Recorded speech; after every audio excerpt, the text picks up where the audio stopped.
Hey, welcome to Hardywood. So, right behind this door is where they brew their beer. And their flagship beer right now they're brewing is the Hardywood Park Brewery Singel. So we're gonna knock on this door, and Pat Muta behind is gonna give us a tour of this new brewery. Knock, knock, knock.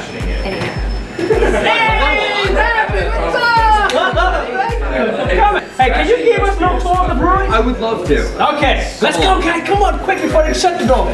This is like a 2-second door automatic shut, so it's gonna shut. Oh, there it is. It's shut. So here we are. This is where the magic happens, as they say.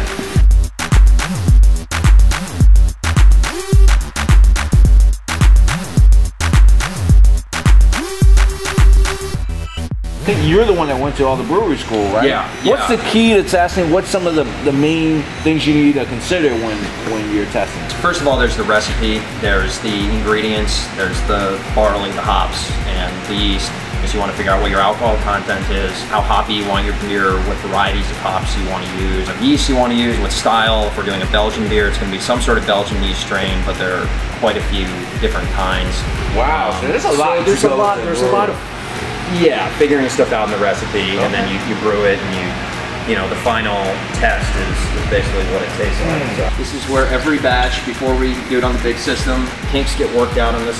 It's a lot less expensive to make a mistake on 20 gallons of beer than it is 620. What's all this here? This is the malt. This is the barley. This is where it all begins. This is a malt called Special B. It's a little bit darker than a pale or pilsner malt. It generally gives a little bit of sort of raisiny character to beers. You'll find this in a lot of Belgian doubles and quads.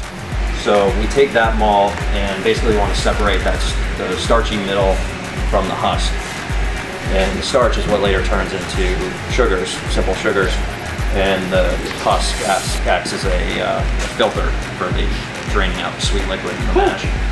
So we want to crack it open using this grist mill here.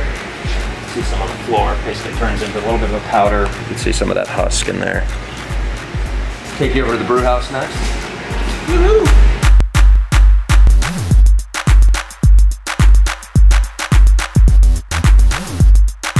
So this is the brew house. Mash tun right here. This is where we soak the grains for about an hour.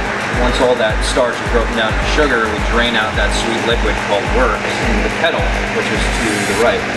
And there we boil it for anywhere from an hour to an hour and a half. And that's when we add the hops. We add some in the beginning of the boil, some in the end of the boil. And depending on when you add the hops, it either adds some bitterness, flavor, or aroma. So after it's done boiling, we have to cool down the work before we can pitch the yeast. So we have to run it through this heat exchanger, that blue thing on the floor there. And then it goes right into the fermenter. Maybe about a month later, we have fermented beer. So from start to finish, Patrick, how long does the process take to get that first batch? Well, the actual brewing is about 6 hours, and then the fermentation and maturation, carbonation, on average for the single takes about a little over a month. So thanks for coming on the little brewery tour.